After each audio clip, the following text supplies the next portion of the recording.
नमस्कार मैत्रिणींनो, श्री स्वामी समर्थ. कधी विचार केलाय का की प्रेमात पडलेली एखादी व्यक्ती अचानक स्वतःची ओळख का हरवून बसते? का एखादी हसती खेळती मुलगी एका नात्यात गेल्यानंतर आतून पूर्णपणे तुटून जाते?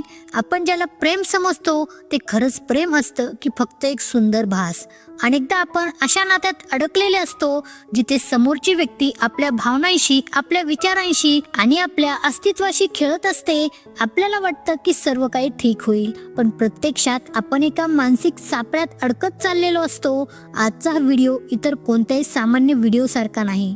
आज मी अशा 7 वाक्यांबद्दल किंवा गोष्टीबद्दल बोलणार आहे ज्या जर तुमचा जोडीदार किंवा एखादा पुरुष तुम्हाला वारंवार बोलत असेल तर तुम्हाला त्या क्षणी तिथून मागे फिरण्याची गरज आहे. यातली 4थी गोष्ट अशी आहे जी ऐकायला इतकी गोड वाटते की तुम्हाला वाटेल हे तर माझ्यावरचं प्रेम आहे, पण प्रत्यक्षात ते तुमच्या आयुष्यातलं सर्वात मोठं स्लो पॉयझन असू शकतं. आणि 7वी गोष्ट जी समजून घेतल्याशिवाय तुम्ही कधीच एका सुरक्षित नात्याची स्वप्न पाहू शकणार नाही. हा व्हिडिओ शेवटपर्यंत पाहणं तुमच्यासाठी कदाचित कठीण असेल, कारण यातल्या अनेक गोष्टी तुमच्या सध्याच्या परिस्थितीशी जुळतील. पण लक्षात ठेवा, आजचा हा व्हिडिओ पाहणं म्हणजे स्वतःला त्या वेदनेतून मुक्त करण्याची पहिली पायरी आहे.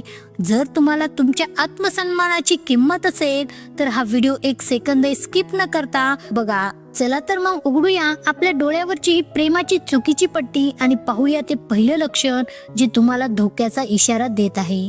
नात्याची सुरुवात नेहमी सुंदर असते, पण कधी कधी आपण अशा वळणावर येतो जिथे समोरची व्यक्ती आपल्याला गोंधळात टाकते. कल्पना करा, तुम्ही एखाद्या पुरुषावर मनापासून प्रेम करताय, त्याच्यासाठी वेळ काढताय, पण जेव्हा नात्याला नाव देण्याची वेळ येते तेव्हा तो अगदी शांतपणे म्हणतो, मला तू खूप आवडतेस, पण मी सध्या कमिटमेंट किंवा नात्यासाठी तयार नाहीये. हे वाक्य ऐकायला सुरुवातीला कदाचित प्रामाणिक वाटेल, पण त्यामागचं सत्य अत्यंत क्लेशदायक आहे.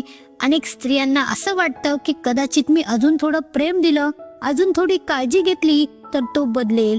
पण मानसशास्त्राच्या भाषेत त्याला ब्रेड क्रम्बिंग म्हणतात. तो तुम्हाला प्रेमाचे छोटे छोटे तुकडे टाकत राहतो जेणेकरून तुम्ही त्याच्यापासून लांब जाऊ नये, पण तो तुम्हाला कधीच पूर्णपणे आपलंसं करत नाही. याचं सायकोलॉजिकल कारण असं आहे की त्याला तुमच्याकडून मिळणाऱ्या सुखसोयी आणि भावनिक आधार हवा असतो, पण त्या बदल्यात द्यावी लागणारी जबाबदारी नको असते. तो स्वतःच्या सोयीनुसार तुमच्या आयुष्यात येतो आणि जातो. तुम्हाला हँगिंग स्थितीत ठेवणं हा त्याचा एक प्रकारचा स्वार्थ असतो. हे समजून घ्या की जो पुरुष तुम्हाला स्वतःच्या आयुष्यात अधिकृत स्थान द्यायला घाबरतो तो तुमच्या कठीण काळात तुमच्या पाठीशी कधीच उभा राहणार नाही. तुम्ही कुणाचं तरी स्टेपनी किंवा बॅकअप प्लॅन होण्यासाठी नाही आहात. अशा वेळी प्रॅक्टिकल सोल्युशन हेच आहे की स्वतःसाठी एक कडक सीमा आखा. त्याला स्पष्ट सांगा की मला आयुष्यात स्पष्टता हवी आहे. जर तो आजही तयार नाही याच भूमिकेवर असेल तर त्याला तिथेच सोडून द्या.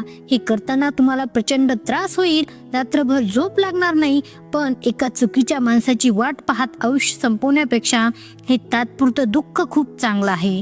स्वतःचा आदर करायला शिका, कारण जेव्हा तुम्ही स्वतःला महत्त्व द्याल तेव्हा जग तुम्हाला महत्त्व देईल. अशा पुरुषासोबत दूर जाणं ही तुमची हार नसून तो तुमच्या स्वाभिमानाचा विजय आहे. हे तर फक्त वरवरचं दिसणारं लक्षण होतं, पण आता इथून पुढे जे 2 मुद्दे मी सांगणार आहे ते एखाद्या धीम्या विषासारखे काम करतात. जोपर्यंत तुम्हाला समजेल की काहीतरी चुकतंय तोपर्यंत तुम्ही या नात्यात खूप खोलवर अडकलेले असता, आणि ही गुंतागुंत वाढत जाऊन जेव्हा 4थ्या मुद्द्यापर्यंत पोहोचते तेव्हा मात्र तुमच्या हाताबाहेर सर्व काही गेलेलं असतं. त्यामुळे आता आपण पाहूया की तो हळूहळू तुमच्या बुद्धीवर कसा ताबा मिळवायला सुरुवात करतो. कधी कधी नात्यात असं होतं की तुम्हाला काहीतरी खटकतं आणि तुम्ही त्याबद्दल विचारता तेव्हा समोरून उत्तर येतं, तू उगाच जास्त विचार करतेस, तू वेडी झाली आहेस, तुला प्रत्येक गोष्टीचा बाऊ करण्याची सवयच लागली आहे. हे ऐकल्यावर तुम्हाला क्षणभर वाटतं की खरंच मी चुकीची आहे का? पण मैत्रिणींनो, याला मानसशास्त्रात गॅस लाइटिंग नावाचं अत्यंत घातक प्रकार म्हणतात. आपली चूक लपवण्यासाठी समोरच्या व्यक्तीच्या बुद्धीवर आणि तर्कावर प्रश्नचिन्ह उभं करणं हा एक मानसिक छळ आहे.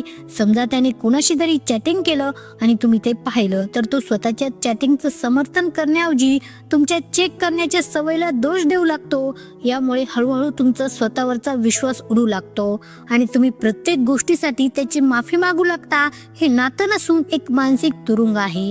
याचं इमोशनल हुक असं आहे की तुम्हाला वाटतं तो माझ्या काळजीपोटी हे बोलतोय, पण प्रत्यक्षात तो तुमचं व्यक्तिमत्व चिरडत असतो. जो पुरुष तुमच्या भावनांचा आदर करू शकत नाही आणि तुम्हाला वेळ ठरवून मोकळा होतो, तो कधीच तुमचा होऊ शकत नाही. अशा परिस्थितीत प्रॅक्टिकल मार्ग म्हणजे स्वतःच्या अंतर्मनाचा आवाज ऐकणे. जर तुम्हाला एखादी गोष्ट चुकीची वाटते तर ती चुकीचीच असते. त्यांच्या आरोपांना उत्तर देण्याऐवजी शांत राहा आणि स्वतःचे पुरावे तपासा. त्याला सांगा की माझ्या भावना माझ्यासाठी महत्त्वाच्या आहेत आणि तू त्या नाकारू शकत नाहीस. जर त्याला तुमचा दृष्टिकोन समजत नसेल तर अशा नात्यातून बाहेर पडणं हेच तुमच्या मानसिक आरोग्यासाठी उत्तम आहे. स्वतःला पुन्हा एकदा सिद्ध करण्याची गरज नाही, कारण तुम्हाला माहीत आहे की सत्य काय आहे. अशा पुरुषासोबत राहणं म्हणजे स्वतःच्या आत्मसन्मानाची हत्या करण्यासारखं आहे.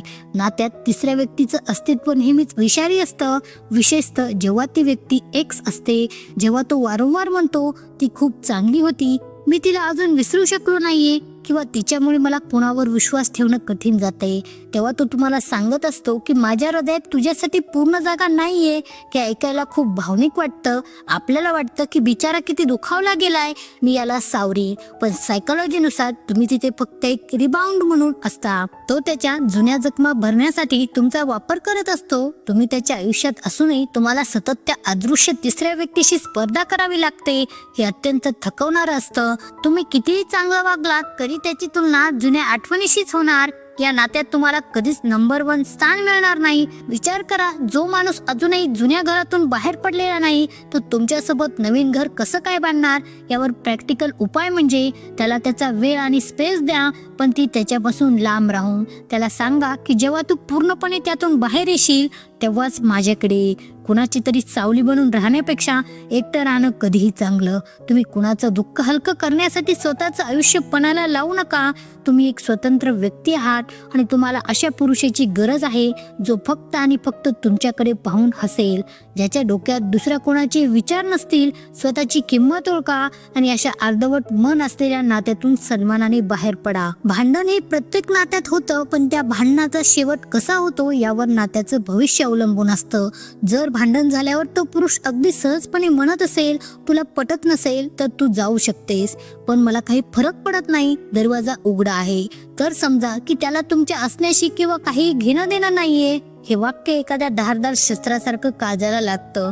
मानसशास्त्र सांगतं की हे भावनिक दुर्लक्ष करण्याचं लक्षण आहे.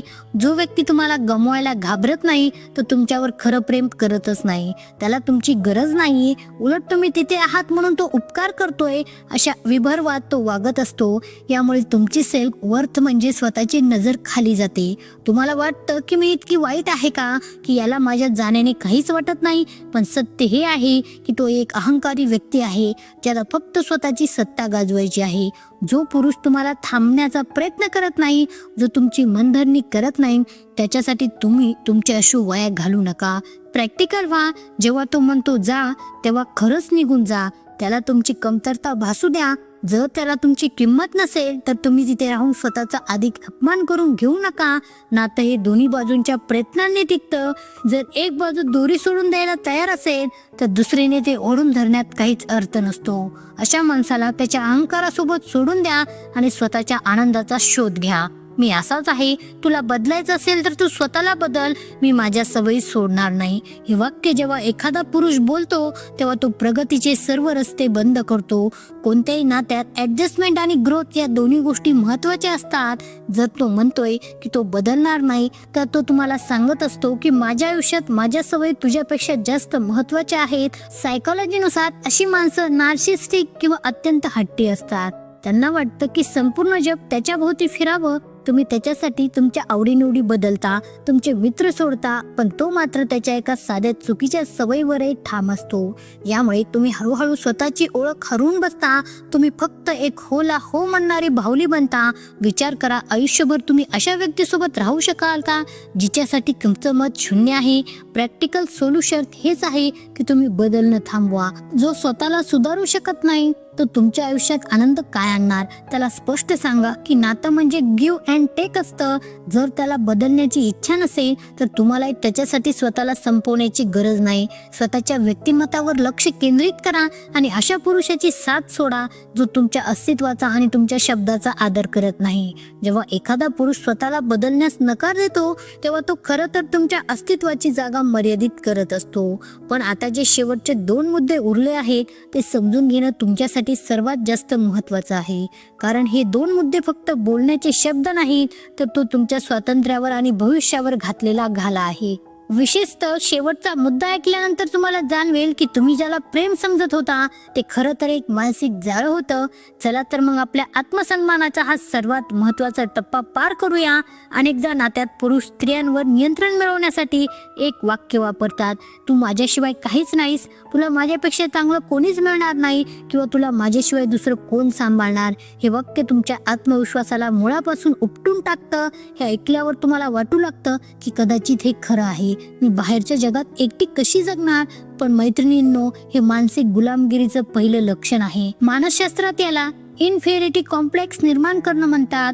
त्याला तुमची भीती वाटते की जर तुम्ही स्वतंत्र झालात तर तुम्ही त्याला सोडून द्याल, म्हणून तो तुम्हाला मानसिकदृष्ट्या कमकुवत करतोय. तुम्ही एक सक्षम, हुशार आणि स्वतंत्र व्यक्ती आहात. तुमचं अस्तित्व कोणाच्याही प्रमाणपत्रावर अवलंबून नाही.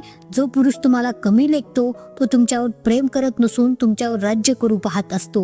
हे भावनिक शोषण आहे. अशा वेळी प्रॅक्टिकल सोल्युशन म्हणजे स्वतःच्या पायावर उभं राहणं, तुमचे छंद जोपासा, स्वतःची कमाई सुरू करा आणि तुमच्या जवळच्या माणसाशी संपर्क वाढवा. जेव्हा तुम्हाला तुमच्या ताकदीची जाणीव होईल तेव्हा तुम्हाला कळेल की तुम्ही त्याच्याशिवाय कितीतरी जास्त सुखी आणि सुरक्षित आहात. अशा विषारी नात्यातून बाहेर पडणं हे पळपुटेपणा नसून ती स्वतःची सुटका आहे. स्वतःला अशा व्यक्तीपासून वाचवा जी तुम्हाला अंधारात ठेवू पाहत आहे. शेवटचं आणि अत्यंत महत्त्वाचं वाक्य म्हणजे माझ्या घरच्यांना तू आवडणार नाहीस किंवा ते आपल्या लग्नासाठी कधीच तयार होणार नाहीत म्हणून आपण लग्न करू शकत नाही. हे वाक्य म्हणजे प्रेमाच्या नावाखाली दिलेली सर्वात मोठी फसवणूक आहे. जर त्यांनी सुरुवातीला तुम्हाला स्वप्न दाखवले असतील आणि आता घरच्यांचं कारण पुढे करत असेल तर तो एक भ्याड माणूस आहे. मानसशास्त्र सांगतं की जो पुरुष आपल्या प्रेमासाठी आपल्या पालकाशी संवाद साधू शकत नाही किंवा किमान प्रयत्नही करत नाही तो आयुष्यात येणाऱ्या इतर कोणत्याही संकटात तुमच्या पाठीशी उभा राहणार नाही. तो तुम्हाला अर्ध्या वाटेवर सोडायला तयार आहे कारण त्याच्यासाठी सोयीचं आहे.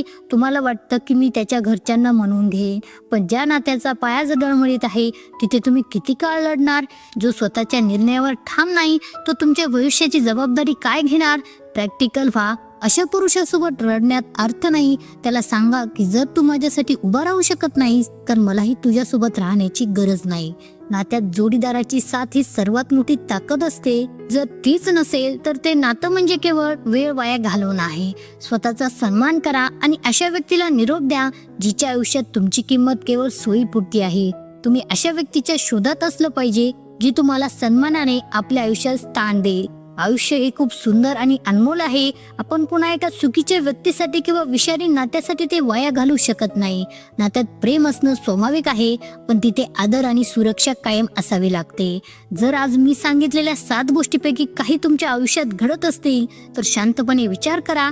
मागे वळून पाहताना तुम्हाला कदाचित दुःख होईल, एकाकी वाटेल, पण ही एकी तुम्हाला स्वतःची ओळख करून देईल. तुम्ही एक अनमोल हिरा आहात आणि हिऱ्याची पारख न करणाऱ्याला दोष देण्यापेक्षा स्वतःला अशा ठिकाणी नेणं जास्त महत्त्वाचं आहे जिथे तुमचं मूल्य ओळखलं जाईल. लक्षात ठेवा, कोणापासून दूर जाणं म्हणजे हार मानणं नाही तर स्वतःला नव्याने शोधणं आहे. तुमच्या भावनांचा आदर करा, स्वतःवर विश्वास ठेवा आणि अशा नात्यांना निरोप द्या जे तुम्हाला कमी लेखतात. कारण तुम्ही प्रेमासाठी, आदरासाठी आणि सुखासाठी जन्माला आला आहात. स्वतःची काळजी घ्या आणि नेहमी लक्षात ठेवा की तुमची पहिली जबाबदारी तुम्ही स्वतः आहात. आयुष्यात पुढे जाण्यासाठी लागणारी ताकद तुमच्यातच आहे. फक्त एकदा स्वतःच्या डोळ्यात पाहून स्वतःची किंमत ओळखा. मैत्रिणींनो, व्हिडिओ कसा वाटला कमेंटमध्ये नक्की सांगा. व्हिडिओ आवडला असेल तर व्हिडिओला लाईक, शेअर आणि चॅनलला सबस्क्राईब करायला विसरू नका. आता भेटू पुढच्या व्हिडिओमध्ये. तोपर्यंत धन्यवाद.